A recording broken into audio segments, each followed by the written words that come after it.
Assalamualaikum, Diva. Waalaikumsalam. Oke, tunggu ya, saya buka filenya dulu.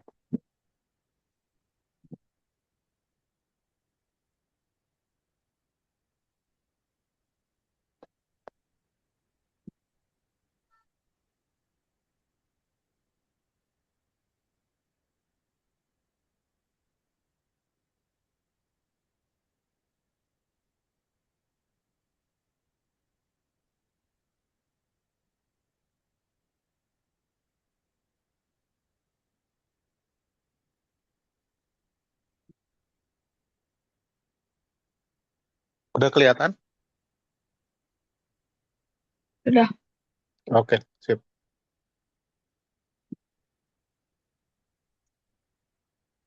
Kemarin kita udah bahas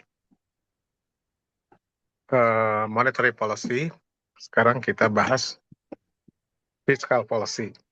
Seperti yang sudah kita bahas sebelum-sebelumnya, bahwa dalam ekonomi makro itu ada dua policy yang menjadi senjata government untuk eh, mencapai tujuan ekonomi makro, yaitu pertumbuhan ekonomi, kemudian kestabilan harga, full employment. Nah, kemarin kita bahas sisi moneter, sekarang kita bahas sisi fiskal. Moneter selalu yang dibahas adalah otoritas tertingginya Bank Sentral. Kalau di Malaysia adalah Bank Negara Malaysia, kalau di Indonesia adalah Bank Indonesia. Kalau fiskal ini siapa? Fiskal itu biasanya Menteri Keuangan. Jadi di mana-mana pun, di negara manapun rata-rata fiskal policy ini adalah otoritinya ada di Ministry of Finance, Keuangan. Oke, kita lihat ya. Nah, di sini ada dua kata-kata, fiscal policy sama public finance. Nanti kita bahas lah apa yang dimaksudnya.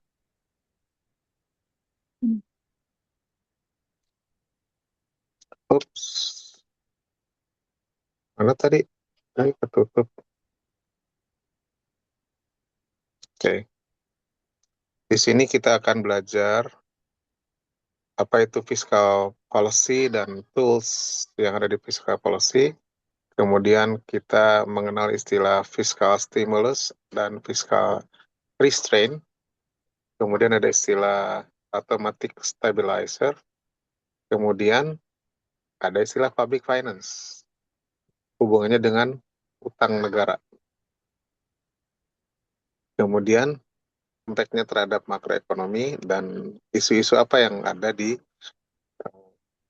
kaitan dengan fiscal policy.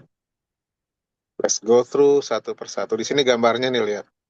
Fiscal policy itu pada akhirnya adalah tentang, kita lihat gambar nih, tentang pendapatan negara dari teks. Jadi semua rakyat masukin lewat teks ke sini ya. Setelah teksnya itu terkumpul, maka kemudian negara bisa spend. Spend ini buat apa? Tentunya ujungnya adalah buat uh, macroeconomic goals. Jadi ada duit masuk lewat teks, kemudian ada lewat duit keluar lewat spend. Itulah sederhananya cakupan dari fiscal policy. Ah, di sini jelas ini. Fiscal policy refers to the use of government spending and taxation. Spend dalam hal pengeluaran, kemudian taxation dalam hal pendapatannya. Tujuannya apa? To control aggregate demands and to influence the economy. Dengan adanya government spending atau taxation, maka government itu bisa kontrol aggregate demand yang pada akhirnya akan memberikan dampak ke perekonomian. As we know, aggregate demand terdiri dari C plus G, sorry, kebalik. Salah. C plus I plus G plus X minus M, gitu kan ya? Nah, fiscal policy itu adanya di sini, di G.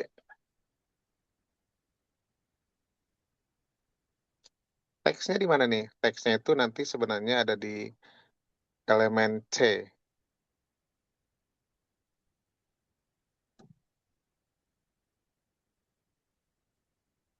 Jadi elemen C.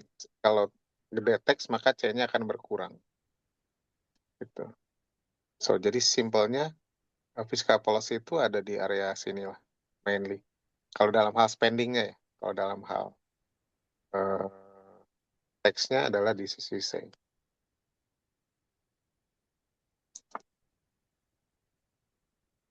Pada akhirnya, tujuannya kan untuk mencapai tujuan ekonomi makro, yaitu economic growth, unemployment, sama kestabilan harga. So, apa tools yang dimiliki dalam konteks fiscal policy? Toolnya adalah pengeluaran dan pendapatan.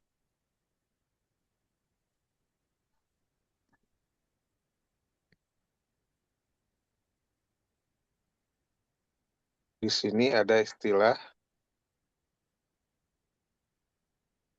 uh, discretionary fiscal policy, kemudian automatic stabilizer. Nanti dibahas lebih dalam. Yang kemudian ini ada namanya fiscal stimulus. Yang ini kalau misalnya mau ekspansif, ya, mau ekspansif, negara mau boros, bukan boros ya, ekspansif itu mau ekspansi ya, mau perekonomiannya supaya expanded, maka government memberikan stimulus. Stimulus itu apa contohnya? Ya contohnya bantuan BLT, bantuan langsung tunai. Pokoknya duit di government murah hati deh ngasih duit, namanya stimulus ya. Government murah hati ngasih stimulus. Dengan adanya pemotongan pajak, kan itu jadi stimulus ya. Dengan adanya pemberian BLT tadi tuh, dengan adanya subsidi, itu adalah stimulus. Jadi intinya stimulus itu kan menstimulasi ekonomi supaya ekonomi bisa bergerak lebih cepat sesuai dengan tujuannya yaitu lebih ekspansif. Tapi ada kalanya negara maunya ngerem. Nah, kalau ngerem istilahnya adalah kebijakannya adalah fiscal restraint. Jadi ini kebalikan dari fiscal stimulus. Tergantung. Jadi kalau negara maunya ekonomi ini lebih cepat bertumbuh, maka yang dipakai adalah fiscal stimulus. Tapi kalau negara ini pengen ngerem pertumbuhan ekonomi, karena overheating misalnya, maka yang ada adalah fiscal restraint. Contohnya apa? Subsidi-subsidi dicabut, bantuan langsung tunai dihentikan, MBG contohnya di Indonesia ya, karena misalnya terlalu banyak pengeluaran akhirnya harus dikurangi, pajak dikenakan lebih tinggi, itu namanya fiscal restraint. Jadi dampaknya tuh kalau stimulus dampaknya ekonomi lebih bergairah, kalau restraint dampaknya itu ekonomi jadi agak ngerem.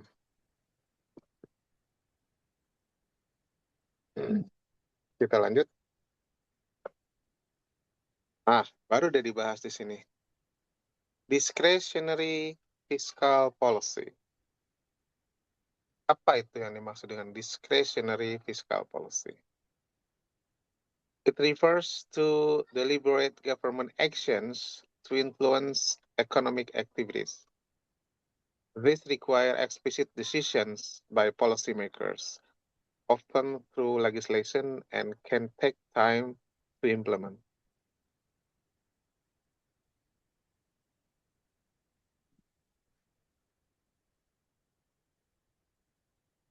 Ini adalah tindakan kebijakan yang diambil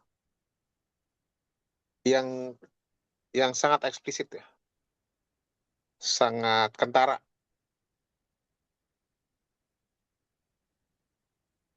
Misalnya naikin pajak itu kan udah jelas banget tuh. Stop MBG misalnya, itu kan sangat, itu dalam konteks mengubah government expenditure. Kalau naikin pajak itu berarti dalam konteks taxation. Jadi ini kebijakan yang sangat sangat deliberate yang diambil oleh government. Dan biasanya karena government itu kan ada anggota DPR ya.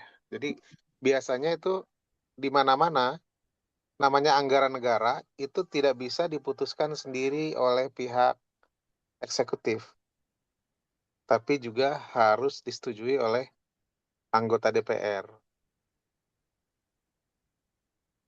Dia nggak bisa ngambil keputusan sendiri, jadi harus ada persetujuan dari DPR atau parlemen, kalau bahasa umumnya parlemen. Jadi kalau mau lakukan ini semua, deliberate government actions, itu parlemen harus di, dilibatkan. Kenapa? Karena parlemen itu kan wakil rakyat ya. Duit yang digunakan di APBN ini adalah duit rakyat. Gimana government bisa running sebuah pemerintahan? Karena rakyat bayar pajak kan? Rakyat bayar pajak, jadi kayak misalnya gini, kalau saya gambarin ya. Balikin lagi ke depan ini, ke gambar depan ini. Karena ada rakyat bayar pajak ke sini, sini bayar pajak ya. Masuk dalam satu rekening namanya APBN, Anggaran Pendapatan dan Belanja Negara. Masuk ke APBN, kemudian di-spend. Jadi duit masuk, kemudian duit keluar. Duit masuk tuh apa? Duit siapa? Duit rakyat. Duit rakyat masuk tuh lewat pajak anu. Kalau di Indonesia ada namanya PPN, adanya PPH. Ini jenis-jenis pajak nih. Atau kalau kalau bahasa Inggrisnya ini adalah income tax. PPN itu adalah VAT, Value Added Tax. Kalau Diva beli barang pasti kena VAT. Mau di Malaysia kayak mau di Indonesia kayak pasti kena. Kalau Diva punya gaji pasti kena income tax. Masuk restoran, pajak restoran juga kena. Kan suka ada tax and services. Ini pokoknya pajak-pajak ini siapa yang bayar? Yang bayar ya rakyat. Ya kan, rakyat semua bayar masukin ke APBN. Terkumpullah duit sekian ribu triliun. Dialokasikan untuk kebutuhan satu, kebutuhan dua, kebutuhan tiga. Misalnya ini untuk running government.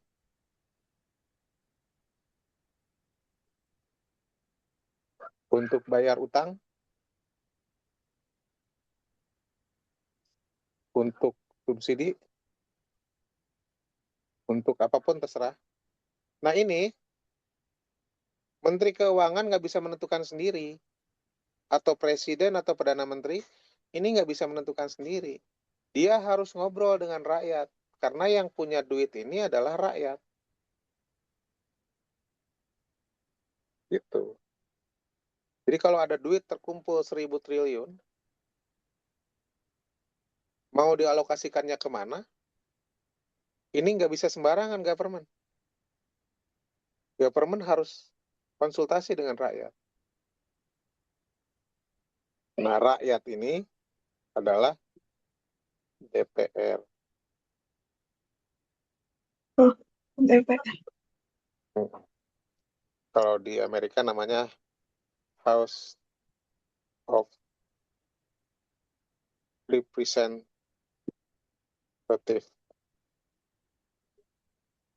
Kalau di Malaysia saya nggak tahu namanya apa. Karena dia adalah mewakili rakyat. Jadi DPR, pemerintah, government, bersama DPR membuat kesepakatan tentang bagaimana cara mengatur spend-spend ini. Mau dikemanain aja. Alokasi satu, alokasi dua, tiga, empat, dan sebagainya. Alokasi-alokasi dari duit teks yang terkumpul ini hasil kesepakatan antara DPR dengan government. That's why di sini, ada kata-kata often through legislation. Maksudnya setelah melewati proses diskusi dengan pihak DPR atau parlemen. Jadi nggak sembarangan mau berapa, mau gimana cara mau kemanain, mau digunakan untuk subsidi berapa gede, dialokasikan untuk sektor pendidikan berapa banyak, dibikin untuk jembatan berapa banyak, dan sebagainya. Itu diatur.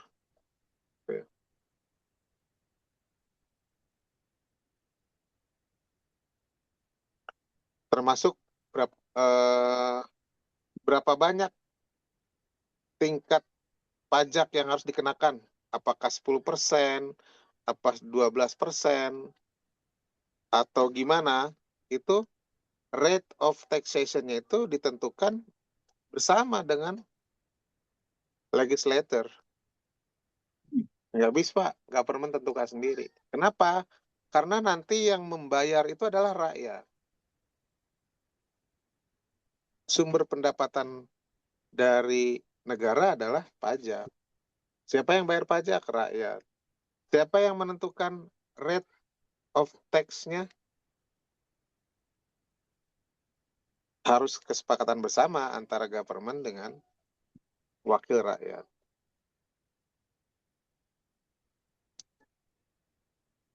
Oke, so jadi discretionary policy, fiscal policy itu adalah action yang diambil oleh government untuk influence ekonomi terkait dengan expenditure dan tax, tapi setelah hasil diskusi dengan legislation. Nah, di sini tadi saya udah bahas sedikit, kalau negara maunya ekspansif, maka tindakannya adalah naikin government expenditure-nya. G-nya naik kan? AD sama dengan C plus I plus G plus X minus M. Kalau AD pengen naik, maka government harus naikin G. Ini namanya ekspansi. Tapi kalau misalnya government mau nurunin AD, maka ya G-nya diturunin. Namanya contractionary. Tapi di sini konteksnya kan pengeluaran doang. Nah, sebenarnya bukan hanya pengeluaran. Jadi misalnya kita kembali ke sini. Kalau mau ekspansif, ya, raise expenditure dan atau kurangi tax.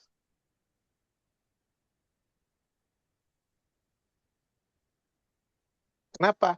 Kalau kurangi tax kan berarti C-nya naik kan? Saya buang-buang dulu nih semua. Oke. Kita kan pengen naikin agregat demand ya. Pengen expansionary fiskal. Harusnya kan semua naik ya. Pertama, G-nya naik. Dengan cara government expenditure ini kita raise, kita naikkan. Yang kedua, government bisa reduce tax. Supaya apa? Supaya C naik.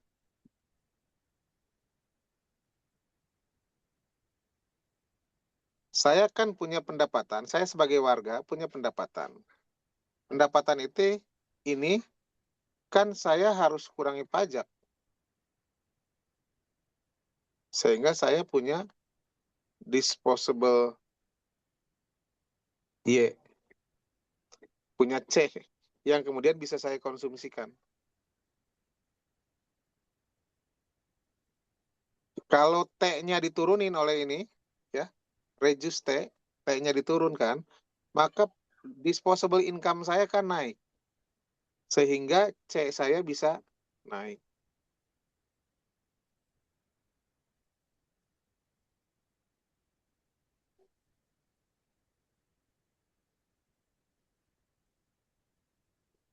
Gitu ya. Jadi kalau misalnya mau ekspansif, jelas yang government bisa lakukan adalah G-nya naikin,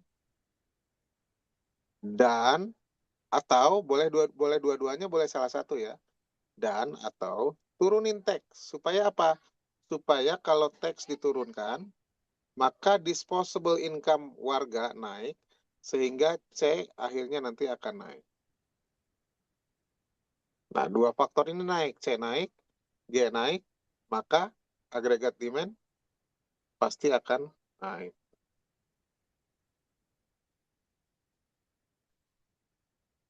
Oke, sekarang kita balik. Kalau government maunya,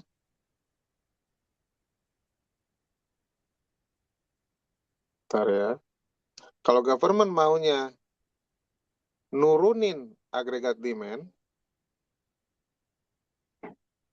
atau bahasa lainnya adalah contractionary fiskal. Kenapa nurunin? Karena mungkin overheating, ekonominya terlalu terlalu kenceng pertumbuhannya. Akibatnya biasanya ditandai dengan inflasi yang tinggi. Ekonomi terlalu cepat berputar, inflasi akhirnya naik. Nah, kalau inflasi naik, maka ekonomi jadi di overheating. Nah, mau nggak mau kan harus di slow down. Nah, di slow down dengan cara apa? Agregat demand-nya diturunkan. Ini. Caranya apa? Kebalikan dari tadi, G-nya diturunkan, ya, cutting government expenditure, dan atau boleh dua-duanya, boleh salah satu, naikin tax. Y kurangi T sama dengan disposable Y. Kalau T dinaikin, maka disposable Y saya turun. Kalau disposable Y saya turun, maka C akhirnya turun. Kalau dua komponen ini turun, maka dengan sendirinya ini akan turun.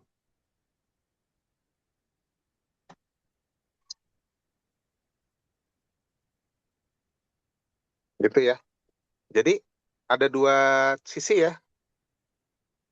Sisi expenditure sama sisi penerimaannya. Expenditure adalah pengeluaran, expenditure sisi pengeluaran, dan sisi penerimaan. Sama di sini juga.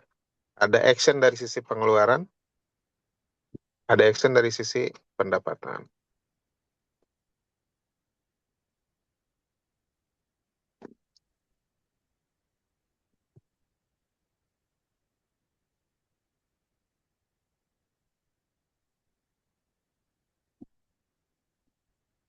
Kita lanjut. Nah, di sini digambarkan secara grafis. Kan tadi saya gambarin AD ya. Ikutin gambar yang tadi, AD sama dengan T tambah I tambah G tambah X minus M. Ya, kita bisa naikin AD atau turunin AD. Nah, naik turun AD ini adalah secara kurva seperti terlihat di gambar ini. AD1, kalau ini AD2, kalau bergeser ke kanan namanya naik, tapi kalau ke kiri, itu artinya AD-nya turun. Gitu. Kalau agregat supply-nya nggak, dalam konteks ini nggak berubah. Jadi seperti yang kita bahas di minggu kemarin, eh, monetary and fiscal policy itu lebih banyak di sisi agregat demand yang digeser-geser ya. Nah, kalau misalnya agregat demand bergeser dari kurva ini ke kurva yang ini, maka GDP-nya naik dari titik sini ke titik sini. Nah, ini tentunya yang diharapkan ketika expansionary fiscal policy.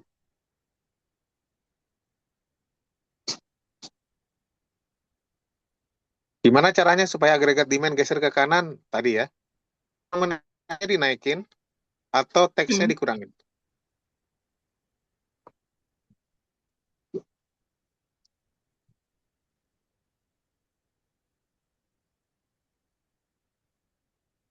Kalau sebaliknya, ini adalah contractionary fiscal policy, jadi AD-nya digeser ke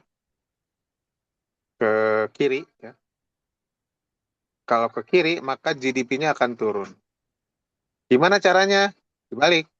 Government expenditure-nya diturunin, tax-nya digedein. Oh, iya. Itu ya. Kalau misalkan yang di expansionary ini kan ada ini kan yang full 20 USD itu apa maksudnya? Full 20 billion increase in aggregate demand. Oke, ini cuma ngasih gambar eh dari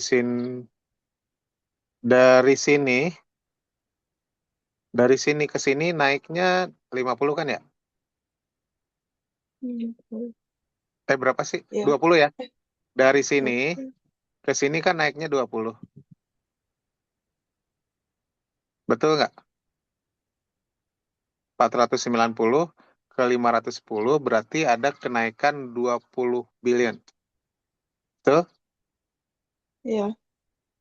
Nah, kenaikan 20 billion ini artinya dari titik keseimbangan sini ke titik keseimbangan ini tergambar di AD1 ini. Hmm. Dari titik sini ke titik sini itu artinya bertumbuh 20 billion. Hmm. Bertambah 20 billion. Kalau bergesernya dari titik sini ke titik sini, yang garis Ya. putas-patas ini, patah-patah ini, kan pertambahannya sedikit ya, cuma 5 billion, maksudnya gitu.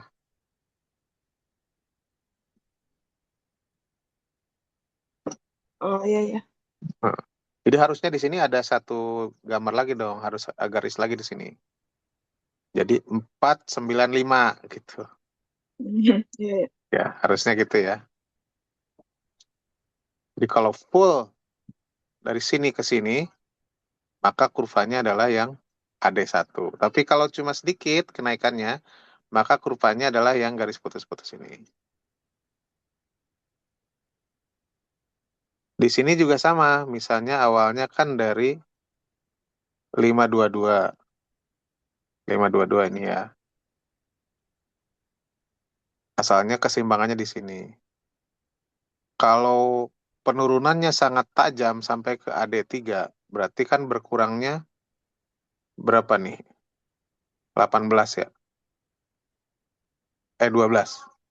12. Berkurang 12. Berarti ini full berkurang 12. Dari titik 522 ke 502. Jadi turunnya itu dalam Oh. banget gitu. Kalau dari AD4 ke AD3. Nah, jadi government atur-atur aja mau penurunannya di mana. Oh. Bisa di ada Gitu. 5, bisa di ada 3 gitu. Betul, gitu. Ini juga sama, government mau naiknya di mana?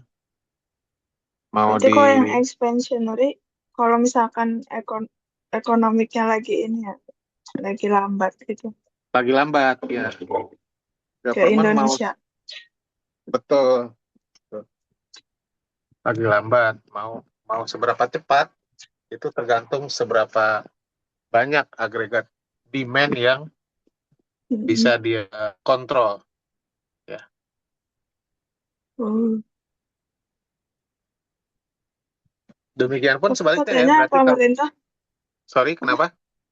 Katanya Kenapa? pemerintah naikin tax. Terus Iya di Indonesia. saat ini, Iya. ya pemerintah naikin tax, konteksnya karena, jadi bukan karena expansionary, Hmm. bukan karena lagi lagi contractionary ya. Di sini kan kalau increase tax ini, di sini kan ada increase tax nih. Increase tax Iya. berarti contractionary ya, gitu kan?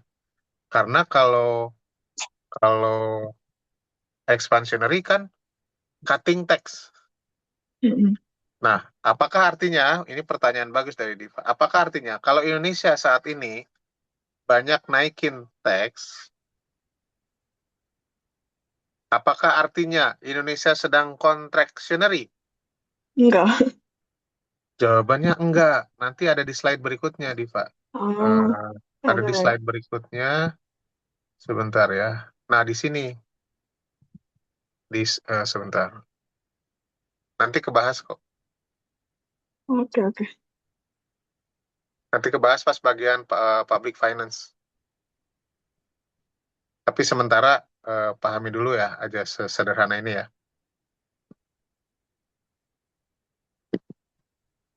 Dalam konteks ini, anggap aja ekonomi itu berimbang itu. Jadi kenapa kenapa saya bilang Indonesia saat ini kan increase tax. Apakah Indonesia Iya. contractionary? Jawabannya enggak. Cerita ini, kalau gitu bertentangan dong dengan teori. Bukan begitu. Mm-mm. Teori ini mengasumsikan eh, budget negara ini dalam posisi berimbang.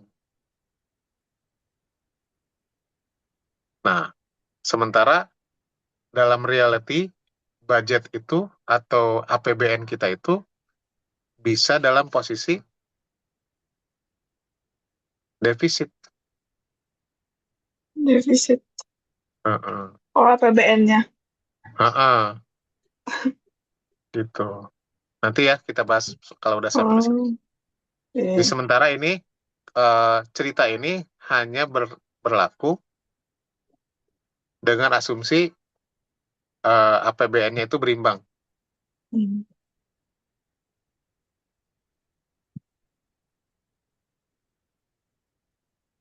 Oke, kita lanjut ya.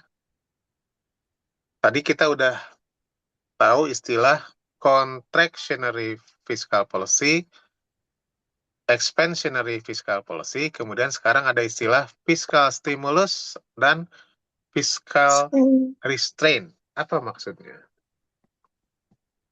Mirip-mirip sih. Hmm. The tools of fiscal policy itu ada dua, kata ini ya. Government expenditure sama tax. How they can be used to affect the level of economic activity.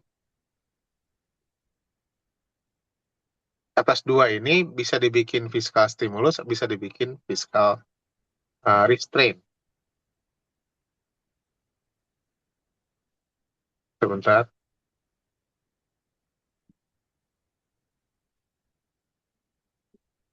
Di sini sih dijelaskan bahwa expansionary adalah fiscal stimulus. Hmm. Contractionary adalah fiscal restraint. Coba kita lihat detailnya seperti apa.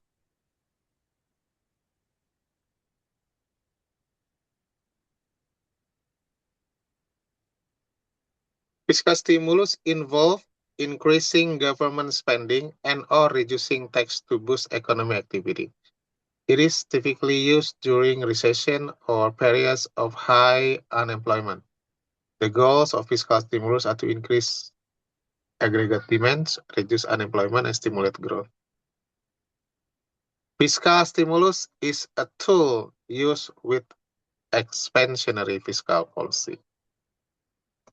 Istilahnya jadi persis seperti di sinilah, pada akhirnya kan bolak-balik.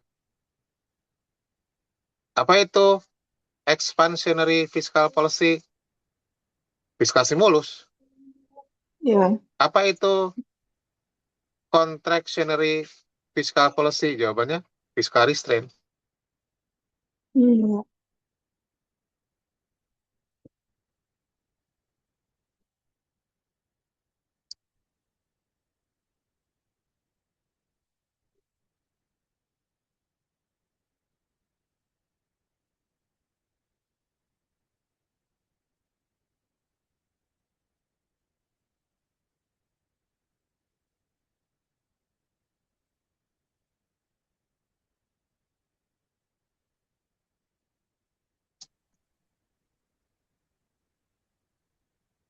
Halo Diva, masih masih masih on? Halo, masih. Slide-nya ketutup ya? Iya, Oke, tunggu ya.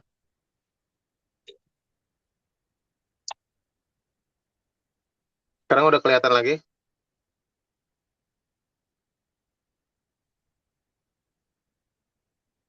Oke, so ulangi. Eh, Expansionary fiscal policy dan stimulus fiskal ini adalah dua hal yang it explains the same thing. Ini juga sama, extraordinary fiscal policy dan fiscal restraint itu it explains the same thing. hmm. Cuma beda istilah doang.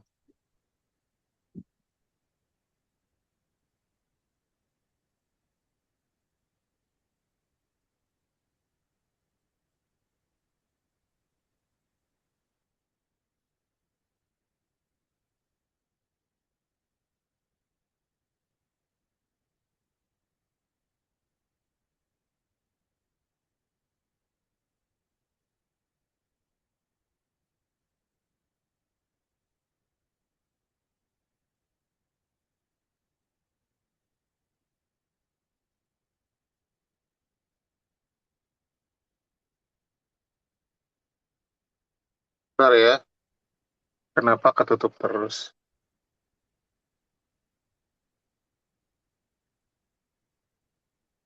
Ya, udah kelihatan lagi slide-nya, Diva? Sudah.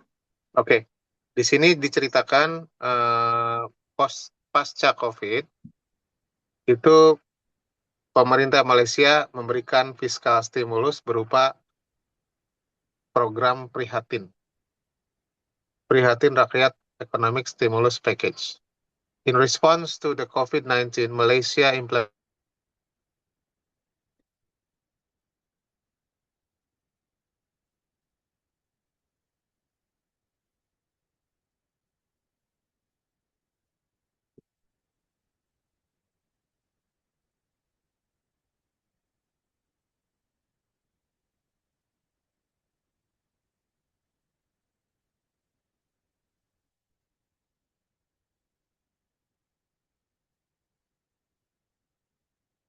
Tunggu ya, kayaknya di saya nggak stabil ini Wi-Fi-nya.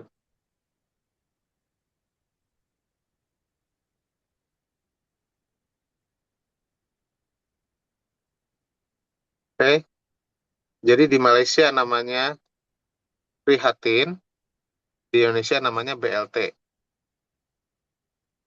Kenapa? Karena di sini disebut cash handouts to individual and household. Jadi bagi-bagi duit nih. Bagi-bagi duit ke setiap individu atau ke rumah tangga. Kemudian ada lagi juga wage subsidi to businesses. Jadi ada subsidi untuk upah buruh. Jadi di Indonesia juga pernah. Di Indonesia itu waktu COVID kemarin orang-orang biasanya kan kalau karyawan itu dikenakan tax kan normalnya. Tapi pas COVID kemarin itu karyawan bukannya dikenakan tax tapi malah dikasih duit. Rakyat biasa dikasih eh, cash handout, sementara kalau karyawan dikasih subsidi, kalau di sini wage subsidi. Jadi perusahaan-perusahaan ini atau usaha-usaha ini Yang bayar gaji adalah negara. Enak banget kan? Misalnya saya punya usaha UMKM nasi goreng. Nah, yang bayar karyawannya bukan kita, tapi negara. Kemudian ada loan moratorium. Ini sama di Indonesia juga waktu itu ada. Jadi semua semua pelaku usaha UMKM itu dikasih penghapusan hutang. Jadi siapa-siapa UMKM yang punya utang ke bank waktu itu dibebaskan utangnya. Dibebaskan itu artinya negara bayarin, nalangin utang itu. Bukan nalangin, bahkan menebus. Kemudian ngasih juga additional funding untuk healthcare. Ya kan jadi generous banget kan? Ya, ini dalam konteks COVID ini ngasih duit, ngasih subsidi Mm-mm. gaji, ngasih bebasin utang, ngasih dana buat healthcare. Tujuannya apa? Supaya consumer spending naik, supaya bisnis eh bergerak. Hmm. Beneran ya? Kenapa ada wage subsidi? Supaya orang-orang nggak pada di PHK. Hmm.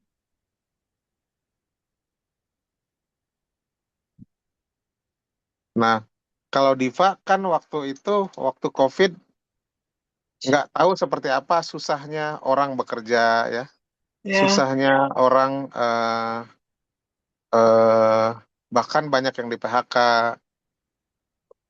usaha-usaha juga pada tutup karena orang nggak pada belanja, karena kan nggak boleh keluar rumah.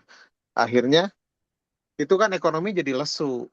Maka supaya ekonomi tidak lesu, rakyat disuruh spending, bisnis disuruh tetap bergerak, Mm-mm. ya. Kemudian para pengusaha diminta supaya nggak PHK orang. Iya. Supaya itu semua terjadi, maka mau nggak mau harus ada paket prihatin.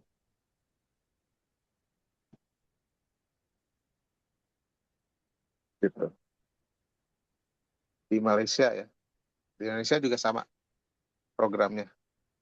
Jadi government itu benar-benar Oh, spend, sama. spend, spend, spend aja banyak.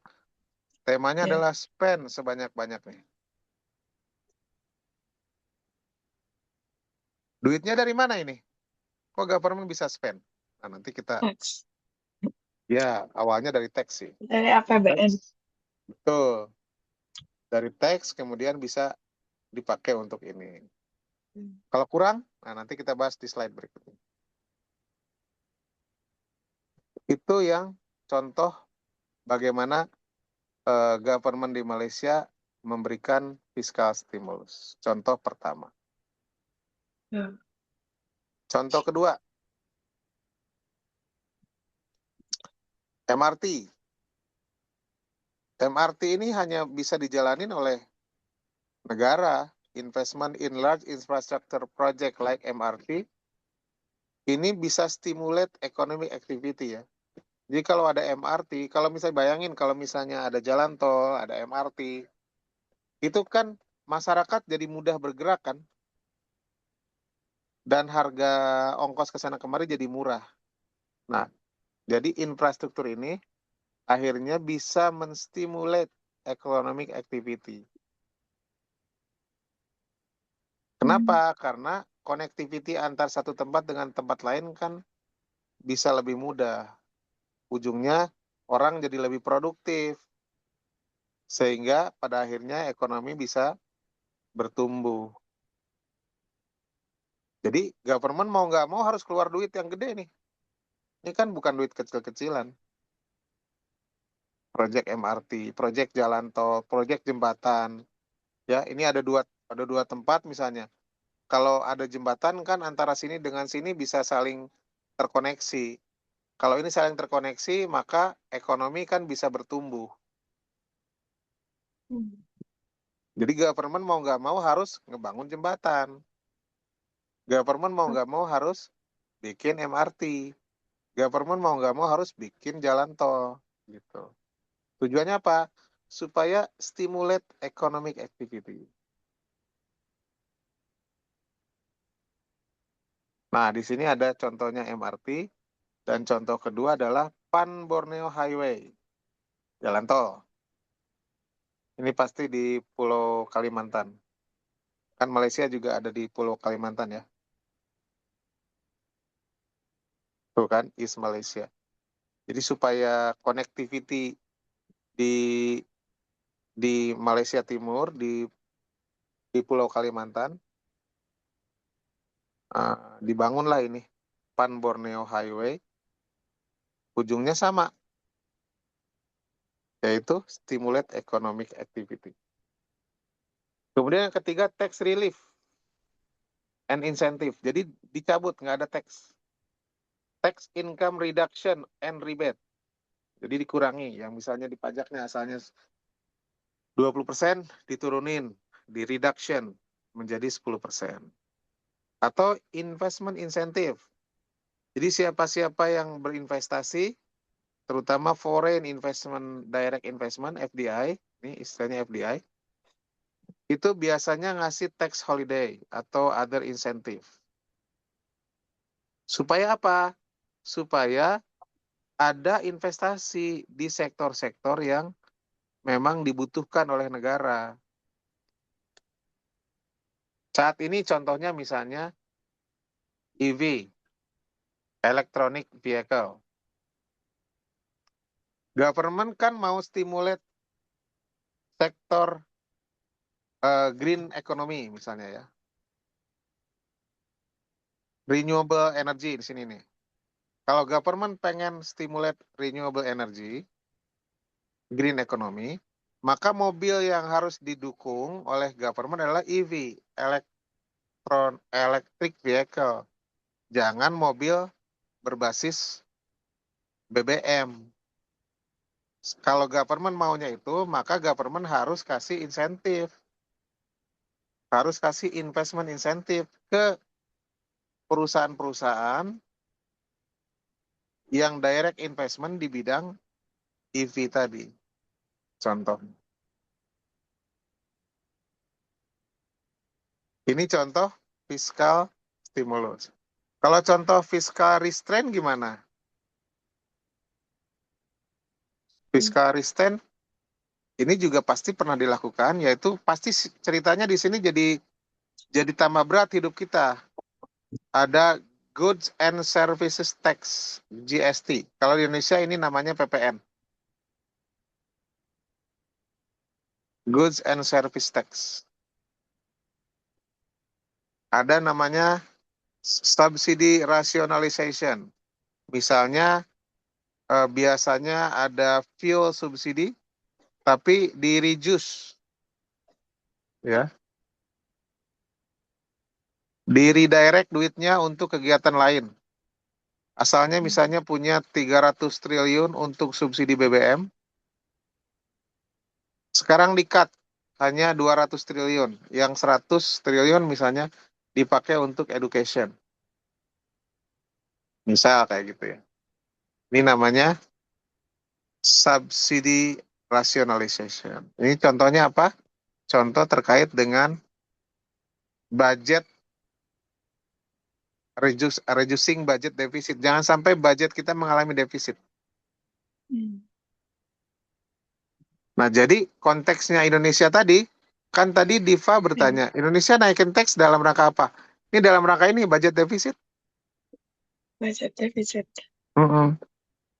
Artinya konteksnya adalah fiscal restraint.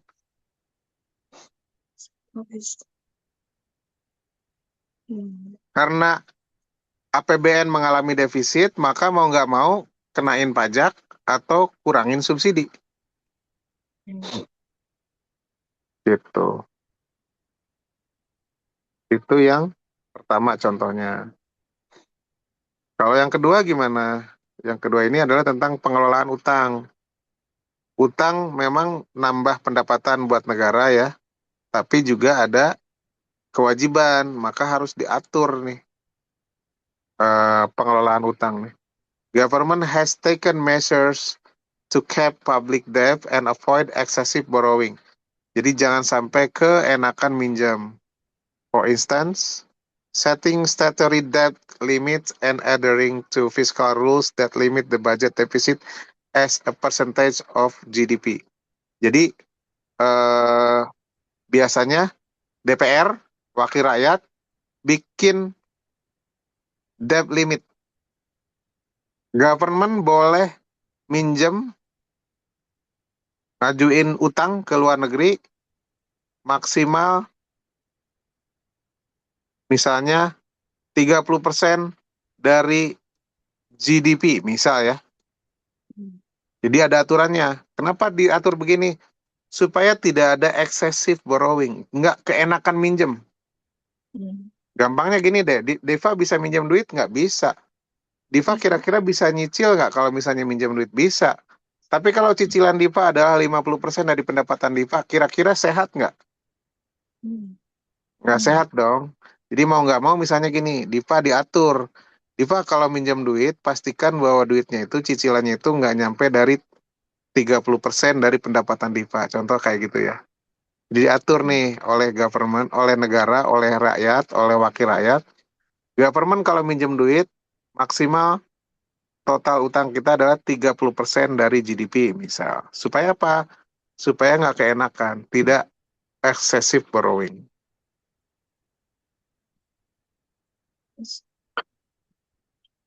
Kalau debt restructuring gimana? Restructuring ini adalah misal government itu restructure its debt portfolio to manage interest cost and reduce fiscal pressure. Ada kalanya karena saking banyaknya utang, akhirnya ada utang yang numpuk, bingung, nggak bisa bayar, maka sebagian direstrukturisasi. Restrukturisasi itu gimana? Ada bayangan nggak buat Dipa? Misalnya Dipa punya utang, terus direstrukturisasi. Nah, istilah restrukturisasi sama Diva ada bayangan nggak? Apa yang dimaksud dengan restrukturisasi utang? Enggak. Nggak. Oke, misal gini, Diva punya utang 100 juta dengan tenor 10 tahun dengan cicilan 1 juta per bulan. Oke, ya, begini ya. Diva pinjam uang 100 juta, bersiap balikin duitnya dalam waktu 10 tahun, di mana per bulannya cicilannya 1 juta. Tiba-tiba Diva pendapatannya turun gara-gara di PHK. Sehingga Diva nggak bisa bayar uang 1 juta ini. Datang ke bank, bang, saya minta utang saya direstrukturisasi, debt restructuring. Oke, kata bang, gini deh, Diva sanggupnya nyicilnya berapa? Saya sanggupnya nyicilnya 500. Oke, saya turunin ke 500.000. Tapi utangnya nggak berkurang ya, tetap 100 juta. Gitu. Jadi utangnya tetap 100 juta, cicilannya turun ke 500.000, tapi tenornya jadi 20 tahun. Gitu.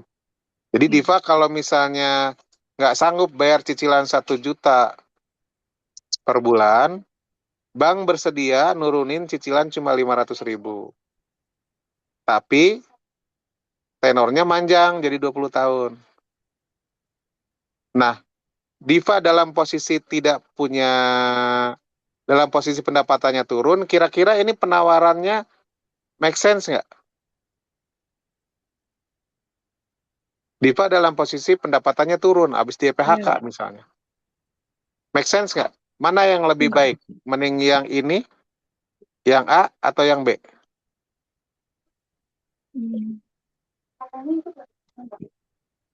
Yang A. Mending yang A ya. Kenapa? Karena duit kita lagi berkurang. 1 juta mah udah jelas nggak sanggup. Akhirnya, oke deh, saya enak nih, nyicilnya cuma 500.000. Cuman konsekuensinya utangnya jadi 20 tahun. Gitu ya. Ini adalah restrukturisasi namanya. Ya.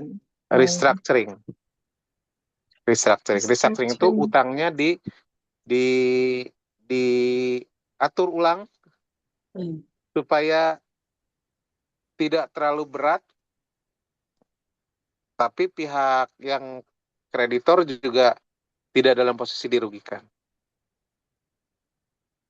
Nah, ini dalam konteks negara juga bisa dilakukan restructuring.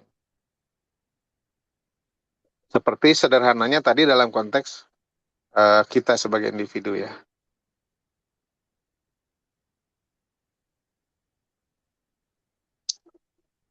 Selanjutnya di sini contoh yang ketiga, artinya gini, sorry sebelum dilanjut, tadi kan di sini ceritanya kan fiscal restraint, berarti posisi rakyat nih lagi jadi sulit gitu ya. Pajak digedein, subsidi dikurangin, terus negara juga harus limit borrow. Jadi kalau negara limit borrowing, kemudian restructuring ini negara kan dalam konteks kesulitan ya, Iya. kesulitan bayar utang ya. Hmm. Jadi ini suasananya nih gloomy nih. Nomor satu, nomor dua suasananya gloomy. Beda dengan situasi tadi pada saat kita ngebahas yang stimulus. Stimulus lagi gloomy tapi dipacu supaya berkembang. Tapi kalau kalau restrain, ekonominya lagi berkembang, cuman apa namanya? Pengen di reduce supaya tidak overheating. Lanjut yang ketiga, enhancing revenue collections. Nah, di sini berarti again lihat nih kebayang, improve tax compliance. Ini kan gimana caranya tingkat pendapatan negara ini naik, enhance dengan cara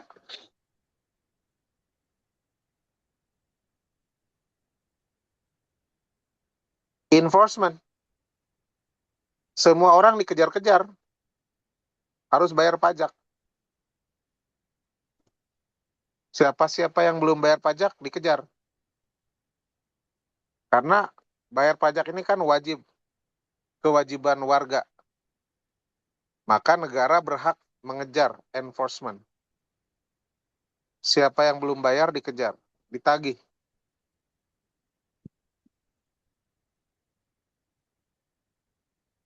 Yang kedua, selain meningkatkan tax collection, yang kedua adalah diversifying revenue source. Gimana caranya supaya negara pendapatannya tidak hanya dari tax? Explore and implement new revenue stream. Contohnya misalnya pendapatan dari penjualan oil. Oh. Pendapatan dari natural resource.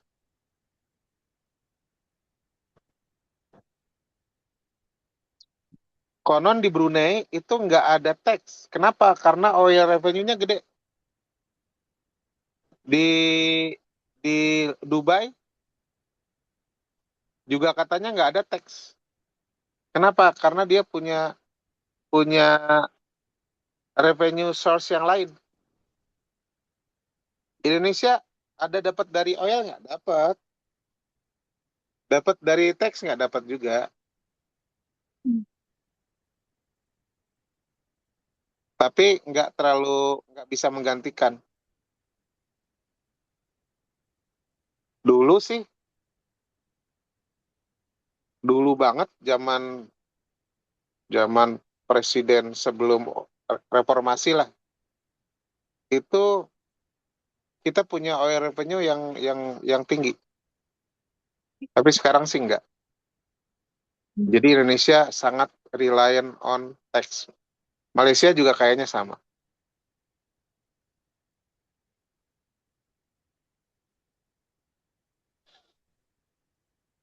Oke, so ini di sini menjelaskan bagaimana secara real fiskal stimulus dan fiskal restraint berjalan di pemerintahan negara Malaysia.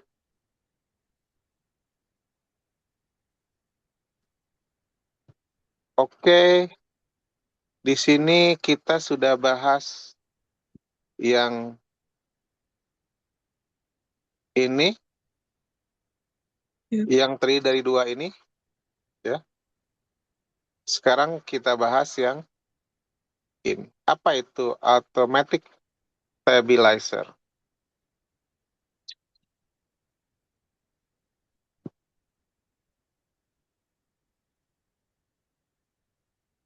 Ini ya.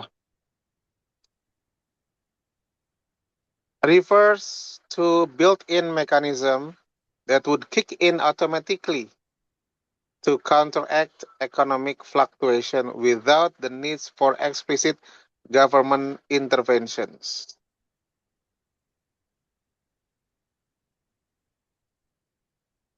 Jadi kalau ini udah otomatis jalan sendiri. Kalau yang tadi kan, kalau yang ini kita mau yang discretionary ini, baik expansionary maupun contractionary, ini government-nya harus action, make decision, ngobrol dulu, konsultasi dengan anggota DPR. Saya mau berikan fiskal stimulus, atau saya mau kenakan fiskal restraint. Ini semua decision-nya adalah decision yang one time.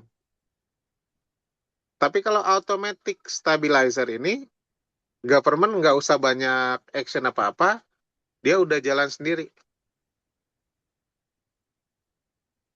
Jadi mekanismenya udah dibikin sedemikian rupa sehingga ekonomi berfluktuasi seperti apa, nanti dia akan adjust.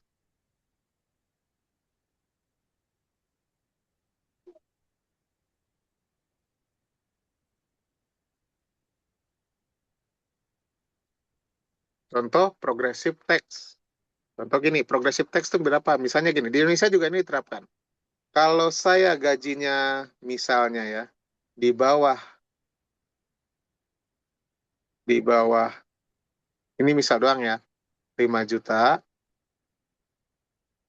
per bulan, maka no tax. Kalau gaji saya 5 sampai, ini misal doang ya, 30 juta per bulan,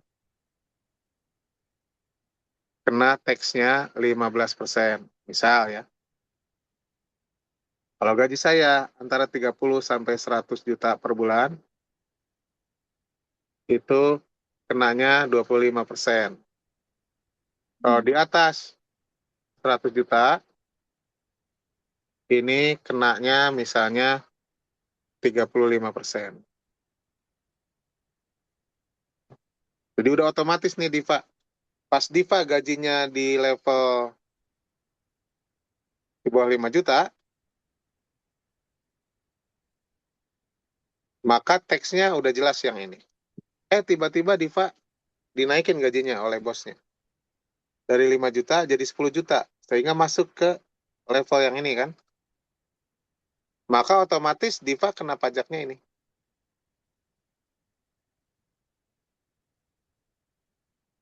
Naik lagi promosi.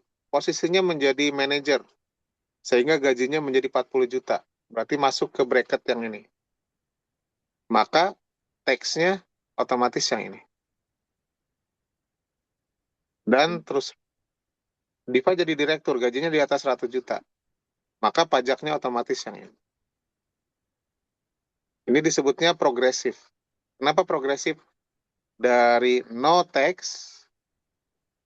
jadi 15, dari 15 naik jadi 25, dari 25 naik jadi 35. Ini namanya progresif. Nah, ini udah otomatis built-in mechanism. Jadi seperti bagaimana kondisi kita, kalau misalnya gaji saya turun dari 100 juta turun menjadi 50 juta, maka tadi tax saya yang asalnya 35% turun jadi 25%. Jadi otomatis ya. Terus karena ekonominya lagi berat, sampai akhirnya saya di PHK, sehingga pendapatan saya menjadi nol, maka tax saya menjadi 0%. Gitu. Ini yang dimaksud dengan automatic stabilizer. Jadi ekonomi berfluktuasi, tax juga akan ngikutin. Atau unemployment benefit juga ngikutin. Kalau misalnya saya tiba-tiba di PHK, maka tiba-tiba saya dapat santunan. Di Indonesia sih contohnya nggak ada. Santunan orang di PHK ya. Enggak ada. Saya nggak tahu di Malaysia ada apa enggak. Jadi otomatis tuh kalau misalnya orang di PHK, maka government langsung kasih unemployment benefit. Benefit. Kalau tiba-tiba misalnya kerja lagi, maka yang ini jadi hilang. Hmm.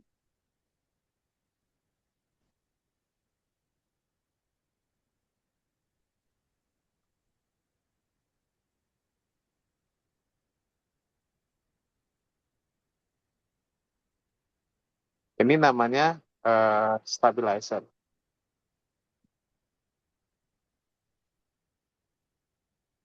Sehingga di sini kalau itu kan tadi saya ngomong secara individu ya. Kalau secara agregat total rakyat gimana?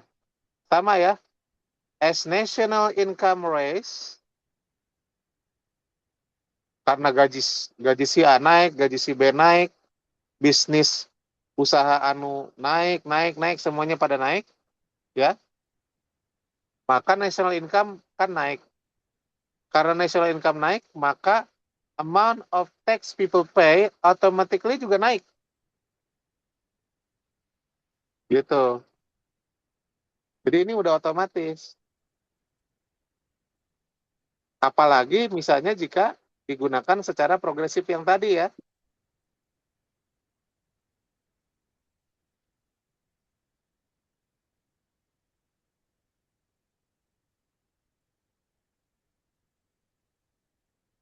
Jadi otomatis ketika misalnya, kan government expenditure-nya stay sama.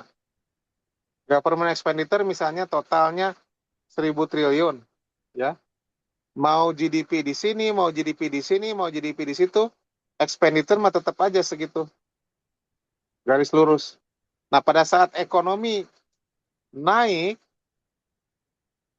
ekonomi naik, government expenditure kan tetap segini. Cuman tax revenue naik, sehingga kita dalam posisi surplus. Kok bisa naik? Karena ini ada automatic stabilizer ini, ada progressive tax tadi ya. Jadi kalau semuanya sejahtera, tambah sejahtera, maka pendapatan tax kita naik. Sementara government expenditure kan tidak naik, tetap di sini. Atau sebaliknya, pas ekonominya turun, pendapatan orang pada turun, gaji orang pada turun, sehingga tax juga turun. Tapi government expenditure kan nggak turun, tetap stay. Sehingga di sini terjadi defisit.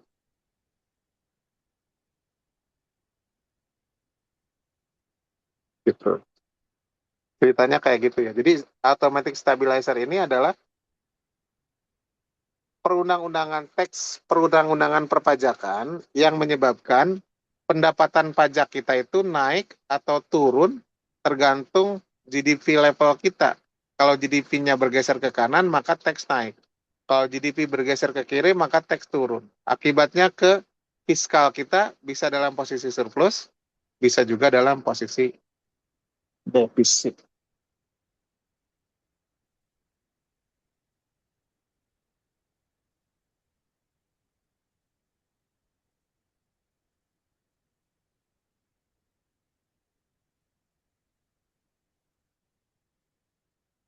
Nah, di sini contoh lagi. Contohnya kayak gimana sih? Yang otomatis ini, tadi kalau ini udah saya jelaskan yang tadi ya, progressive taxation. Jadi semakin tinggi gaji seseorang, maka besaran pajaknya juga makin tinggi. Kalau unemployment benefit kayak gimana? Kalau orangnya di PHK, maka dia terima santunan. Nah, di Malaysia ada nih namanya Employment Insurance System. Kalau di Indonesia belum ada. Di Indonesia adanya baru BPJS Kesehatan, tapi belum ada perlindungan dari risiko PHK. Ada lagi namanya Bantuan Prihatin Rakyat. Ini apa nih? Coba kita baca ya. Bantuan Prihatin Rakyat, this cash assistance program provides financial support to lower income households. The disbursement of this fund increases during economic hardship, helping to sustain consumption level among the most vulnerable groups in society. Jadi di sini kayak kayak jaring pengaman gitu, jaring pengaman sosial. Kadang mungkin ada istilahnya social safety net, social safety net. Jadi orang tuh kalau lower income tertentu itu dikasih cash assistance program, dikasih modal kerja lah. Supaya apa? Supaya dia punya penghasilan. Pada saat economic hardship ya, pada saat ekonomi lagi sulit, negara ngasih social welfare program, kalau di Malaysia dikasih namanya Bantuan Prihatin Rakyat. Nah, ini tentunya hilang, bantuan ini hilang kalau kita sudah sejahtera. Unemployment benefit ini hilang kalau kita sudah bekerja lagi, otomatis gitu.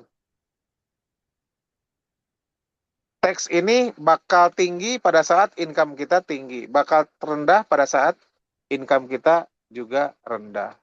Ini jadi naik turunnya, hilang atau adanya benefit-benefit ini disesuaikan dengan eh, tingkat pendapatan kita.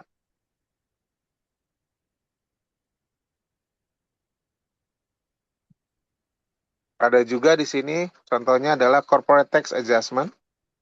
Sama juga, ini di level kalau ini tadi levelnya ke individu, yang ini ya ke masyarakat, yang ini sorry, yang ini ke masyarakat.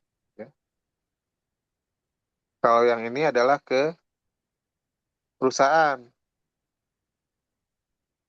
Bisa juga terapkan yang otomatis tadi ya. Kan perusahaan juga ada tax-nya, namanya corporate tax.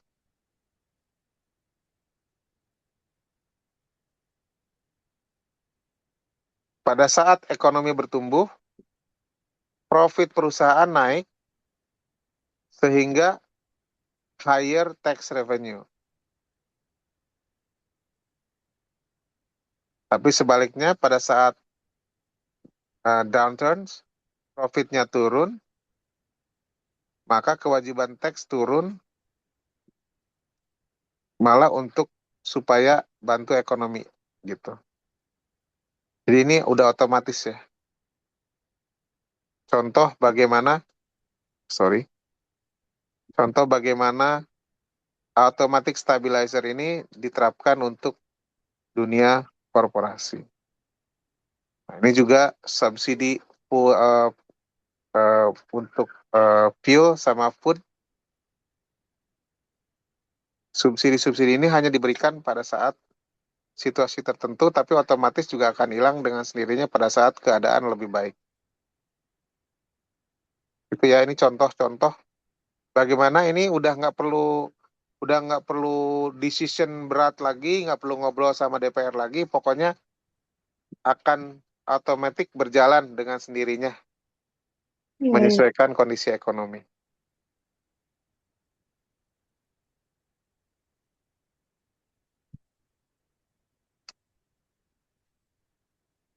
Oke.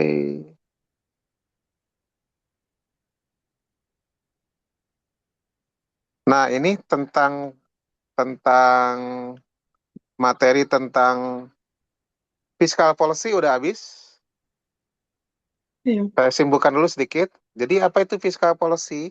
Kita simpulkan sedikit ya. Fiscal policy itu Iya. pada akhirnya ya tentang bagaimana government eh, mengelola spending dan taxation untuk mengontrol agregat demand yang pada akhirnya untuk mempengaruhi ekonomi. Karena pengennya ekonomi bertumbuh, unemployment berkurang, dan tingkat harga stabil. Caranya ada yang otomatis kayak tadi ya, atau ada yang namanya discretionary fiscal policy. Kalau otomatis ini udah diatur sedemikian rupa, jadi rakyatnya bakal terkena dampak taxation atau manfaat dari government spending sesuai dengan situasi ekonomi individu atau ekonomi negara. Tapi kalau discretionary fiscal policy ini akan dijalankan menggunakan decision-decision yang direct, decision-decision yang bahasanya di sini sebentar ya, ada istilahnya explicit,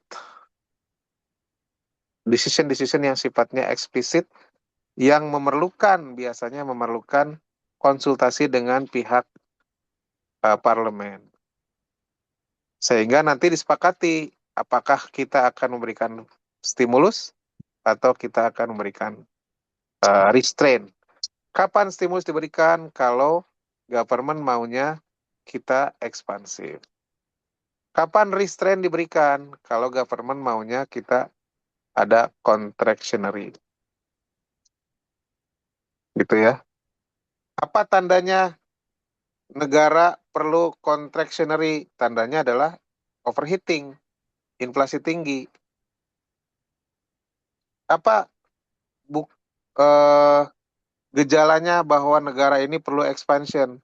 Ekonomi lesu, terjadi deflasi. Jadi kalau terjadi deflasi itu berarti ekonomi lesu. Kalau inflasi apa-apa mahal, ini karena ekonomi bergairah. Jadi disesuaikan dengan keadaan ekonomi, either dilakukan stimulus atau dilakukan restraint.